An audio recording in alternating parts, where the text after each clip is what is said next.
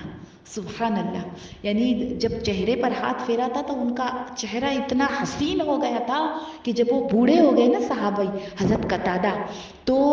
ان کے پورے جسم پر بڑھاپے کے اثرات تھے، یعنی جسم ڈھیلا ہو گیا تھا، جھریاں تھے، لیکن چہرہ اسی طرح حسین و جمیل تھا جس طرح جوانی میں ہوا کرتا ہے، اور اتنا حسین تھا کہ صحابی، دوسرے صحابی دیکھنے والے فرماتے ہیں کہ محسوس ہوتا تھا کہ ان کے پورے چہرے پر تیل لگا ہوا ہو، جیسے کسی نے ان کے چہرے پر تیل لگایا ہوا ہے۔ تیل جس جگہ پہ لگ جائے تو وہ چیز کسی چمکتی ہوئی نظر آتی ہے نا، تو اس طرح سے ان کا چہرہ نظر آتا تھا۔ اور جب ان صحابی کا انتقال ہوا حضرت قتادہ کا، ان کا چہرہ انتقال ہونے تک اسی طرح حسین و جمیل اور چمکتا ہوا جس طرح کسی نے تیل لگا دیا ہو، ایسا حسین تھا۔ یہ ہے حضور صلی اللہ علیہ وسلم کا معجزہ کہ ان کا ہاتھ جب کہیں مس ہو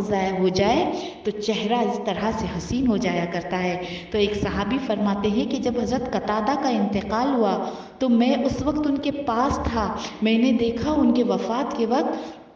ایک عورت ان کے پاس سے گزری، یعنی ان کے پاس سے جب ان عورت گزری تو اس عورت کا عکس ان کے چہرے میں ایسے نظر آیا جیسے شیشے میں نظر آتا ہو، ایک دم صاف و شفاف و عورت کا عکس ان کے چہرے میں نظر آیا۔ سبحان اللہ، ایک ایسا حسن و جمال اللہ کے رسول صلی اللہ علیہ وسلم کا ہاتھ لگ جانے سے حضرت قتادہ کو نصیب ہوا۔ تو آج تو ہم اس سعادت سے محروم ہیں، لیکن کیوں نہ ہم درود پاک کو اپنا وتیرہ بنا لے، وظیفہ بنا لے، کیونکہ جو درود پاک بھی پڑھتا ہے نا اس کا چہرہ نورانی ہوتا ہے۔ میں نے کئی بار دیکھا ہے کہ جو درود شریف ہمیشہ پڑھتے رہتے ہیں اس کا چہرہ دوسرے چہروں سے الگ نظر آتا ہے، ان کا چہرہ عام چہروں سے زیادہ چمکدار ہوتا ہے۔ اور کیوں نہ ہو، کیونکہ جن کے اوپر قرآن جیسا نور نازل ہوا، جو خود ہم اندھیروں میں بھٹکتے ہوئے لوگوں کے لیے نور بن کے، روشنی بن کے تشریف لائے، ان کے اوپر اگر کوئی درود پاک پڑھے، ان کے لیے اگر کوئی دعائے رحمت کرے تو اللہ تعالیٰ اس کے چہرے کو کیوں روشن نہیں کرے گا۔ تو اللہ تعالیٰ سے دعائیں کریں کہ اللہ تعالیٰ ہمیں خوب درود پاک پڑھنے کی توفیق عطا فرما، خوب درود و سلام بھیجنے کی توفیق عطا فرما، اور اللہ تعالیٰ سے یہ بھی دعا مانگیں گے کہ اللہ ہمیں ذکر کرنے والی زبان اور شکر کرنے والا دل اور اللہ کے خوف سے رونے والی آنکھیں عطا ہو۔ آمین ثم آمین۔ السلام علیکم ورحمۃ اللہ وبرکاتہ۔